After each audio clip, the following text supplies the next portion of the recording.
When expenses exceed income by $1, that's misery. But when income exceeds expenses by $1, that's happiness. That's all it takes. I don't need to have stockpile $100 million to be happy. Unfortunately, in some countries, the laws are such that if you aren't trying to stockpile $100 million, you're committing a felony, which I can't understand. But that's enough politics for now. The point is that we can reach an equilibrium state, and as long as we don't take that as an opportunity to become complacent, and as long as the bottom line that comes out of that equilibrium state is sufficient for our current goals, I don't see a problem with that. But what that means is that we need to have business involvement in order to get the information that tells us whether our equilibrium state is sufficient for the current needs. If the business isn't involved on an ongoing basis, if they don't trust us to give us information about how the business is doing, if we don't have access to some form of the financial statements, then how are we ever going to know whether our equilibrium state is a plateau we need to break through or job well done? Right? Now, it's real easy for me. I'm losing weight. I've lost 20 pounds in the last 3 months, and I probably have about 80 to go. Now, I haven't lost much weight in the last week and a half. A number of reasons. The fact that I'm traveling for another week probably means that I'm going to end up not losing any weight this coming week either. But because I'm intimately aware of what the business goals are to go from here to here, I know that this equilibrium state isn't job well done. It's a plateau, and I need to figure out how to break through it. If the business isn't involved with what you're doing, if you're not getting information, financial information, in some form or another, it could be as abstract as not good enough guys, or it could be as detailed as here are the books, take a look. You're not going to know whether you need to break through or not. And certainly, one of the ways to avoid complacency is to continually ask questions about how we're doing, which is why we have retrospectives. One of the reasons, many reasons to have retrospectives, is to ask the question, are we doing okay? What are we not doing well? What are we doing well? What would we like to change? What would we like to stay the same? One of the sort of standard activities in a retrospective is the so-called Samolo exercise, same as more of, less of, where you take a whiteboard, you split into 3 columns, more of, same as, less of. People write down on index cards or post-it notes. They put them on the wall, and then you start to organize them around things. And we want to know, what are the things that we should keep doing that we think are going well? What are the things that we should do less of, which is usually make fewer mistakes, eliminate some waste? And what should we do more of? This is sort of the appreciative inquiry side of things. More pair programming. Longer retrospectives, more involvement with the customers. We're getting better, and I want us to keep getting better. So, if we reach an equilibrium point, or whatever our status is here, whatever the trends are in these measurements, without the business involvement, we don't know how to interpret these results. Ultimately, they're in business to make money, and our job is to help them get rich. If we don't know how well we're doing that, we can't figure out how to interpret these numbers and what to do about them. And if we don't take the time to ask the question, what should we do differently, we won't change anything that we do.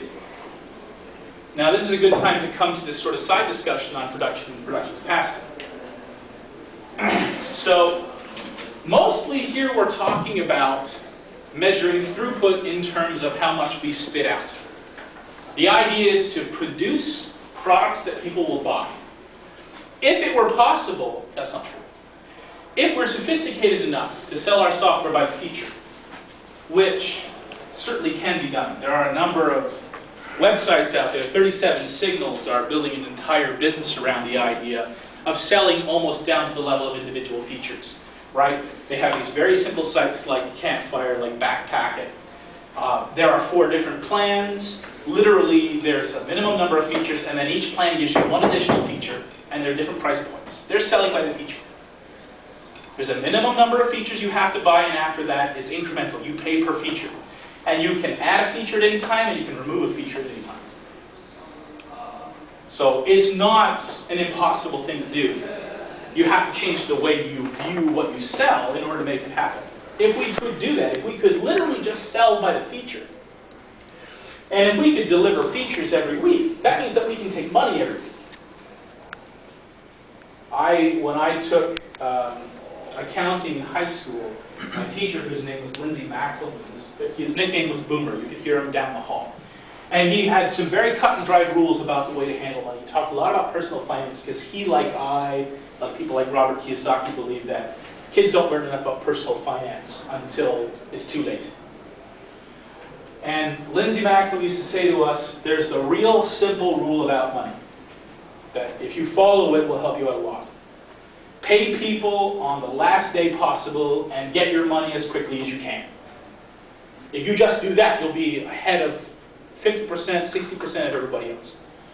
If you're owed, collect early, and if you owe, pay late. Pay as late as you can. Well, that's what this is about here.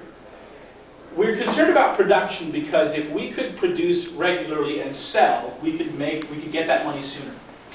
If we only focus on production, however, again, since today is about sustainability, the problem with producing and only producing is that as the world changes, and as technologies change, as techniques change, the competition has an opportunity to pass you.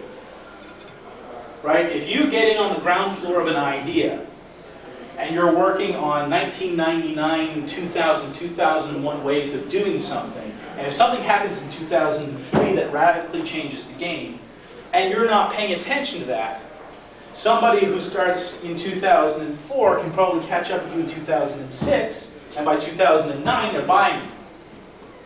So you do need to take some time to pay attention to production capacity. Production capacity is essentially how high our throughput could be.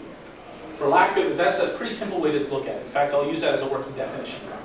Production capacity is a theoretical maximum throughput right now for this system. Now, you need to pay attention to both. Right? If we don't produce anything, we can't sell anything, we can't keep the engine going, we're out of business.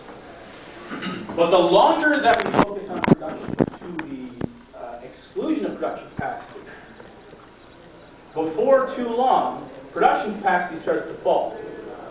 As production capacity falls, production necessarily falls. Because production capacity is your theoretical maximum.